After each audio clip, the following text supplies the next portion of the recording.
If your Roblox experience isn't showing up, follow these steps to make it appear in the library in search results. First, open Roblox Studio and log in to the correct account.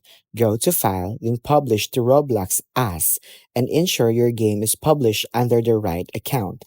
Verify that the game has a proper name and description, as empty fields can prevent it from appearing publicly.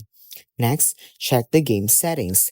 Make sure Allow Copying and Public Access are enabled. Confirm the game is active and not set to private. Ensure the genre and tags are correctly selected to improve visibility. After updating these settings, refresh your Roblox library and search for the experience. If it still doesn't show, republish the game or wait a few minutes for Roblox servers to update. As a last step, contact Roblox support with your game ID and screenshots for assistance. That's how to fix a Roblox experience not showing up.